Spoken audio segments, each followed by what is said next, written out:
This is outrageous. Well, it took me a week to realise why this was the case. And ultimately, it's so simple, it's so sick, but it's so simple. The Florida economy was shot. Nobody in the US was taking their vacation to Florida or to the Gulf Coast. So they were reliant on getting all the holidaymakers from Europe. The mainstream media in Britain is very heavily reliant for a big chunk of its advertising revenue on the airlines, British Airways and Virgin in particular, and on the travel companies. So the British mainstream media was not about to shoot itself in the foot and lose the advertising revenue from the airline companies and the holiday companies by making it public that basically the Florida was the new Chernobyl. So there was nothing. And in fact, there was a shot in the opening sequence of an article that appeared in the Daily Mail in early August. And it was a double-page spread on Saturday. And it was basically this guy saying, you know, it's all blown up. It's all been hyped. There's no oil here. It's all safe. And this was all part of the campaign to get the unsuspecting British and European tourists, primarily British, into Florida. Because Universal had just spent a massive sum of money developing the Harry Potter theme park. And they spent quite a few millions promoting the Harry Potter theme park in the UK. So what you had was all of these tourists going over to, British tourists, going over to Florida, completely oblivious. I mean, the vast majority of people, as you well know, don't do their research beyond the mainstream media. So they were suckered into going into an area that one marine toxicologist has described as an unmitigated biological experiment for which there is no precedent. Now, the illnesses that we're seeing throughout the Gulf Coast, I mean, I believe that they are probably already occurring in the UK, but they're dotted around all over the place. There's no cluster. So, we're not getting any information of what's occurring here.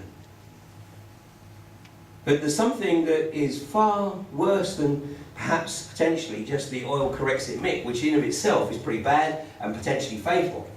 But there is something else that's manifesting in Florida that is in the Gulf Stream, and therefore, by definition, potentially on its way here.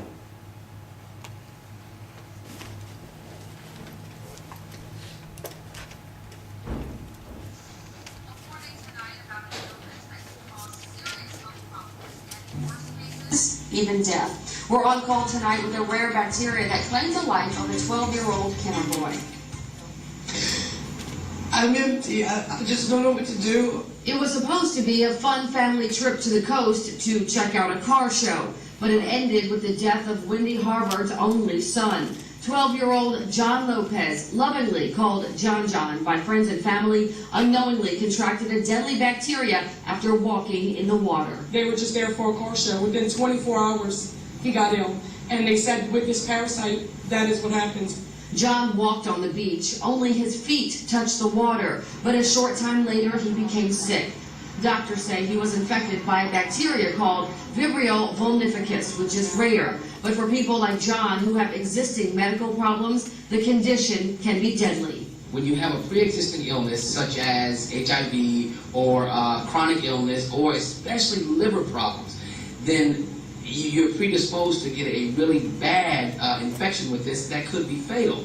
WDSU medical editor Dr. Corey Abear says you can get this infection if you are in salt water with an exposed cut or scratch or a pre-existing condition. John's family says he had a small sore on his foot and had hepatitis C.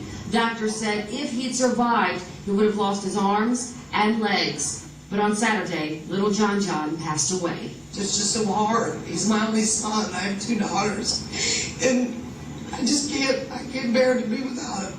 Dr. Abear says not everyone is at risk for this infection. Those with pre-existing conditions are most at risk, but he says everyone should pay attention to their bodies. When you walk through brackish water or at the beach and you get a cut, don't just think that it'll go away. Seek medical attention immediately if it starts to turn red or you start to feel really bad.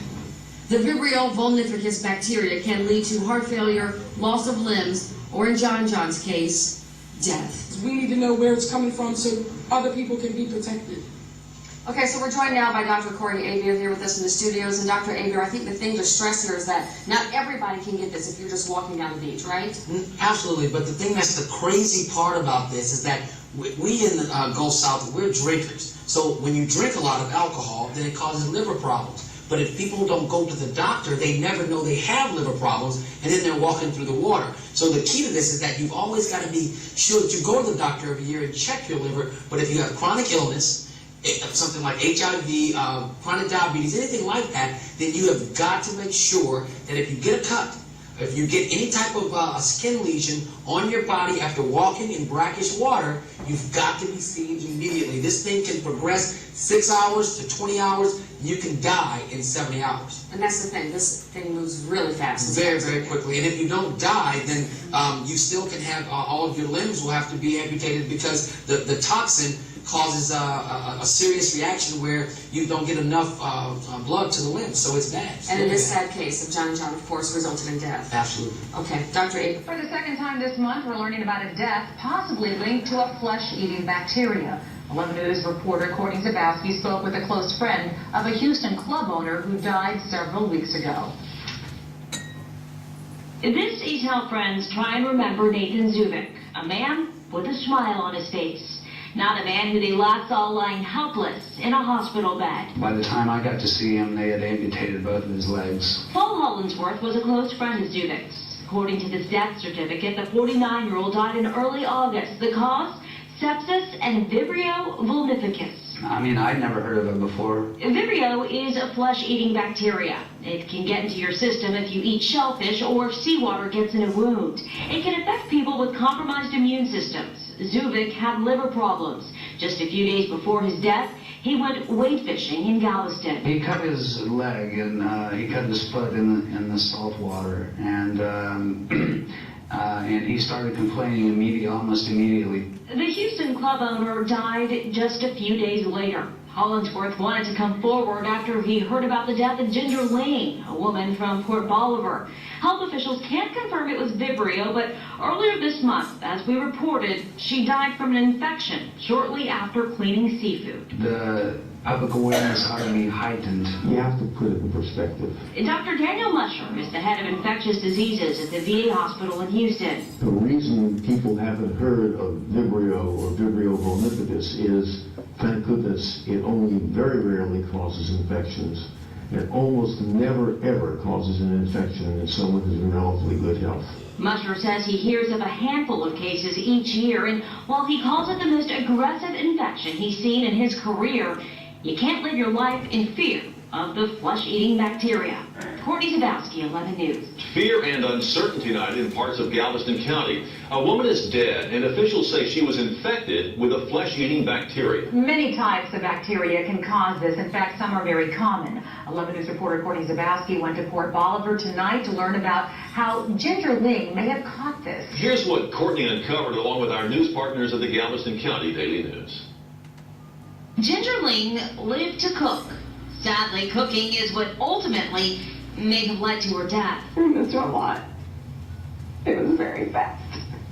Faster than we thought. We didn't know. With her father by her side, Ginger's daughter explained what happened. Last Sunday evening, the former Bolivar school cafeteria worker was cleaning fish at home before family dinner. Flounder and stony crabs from a fish market, a lobster from a grocery store.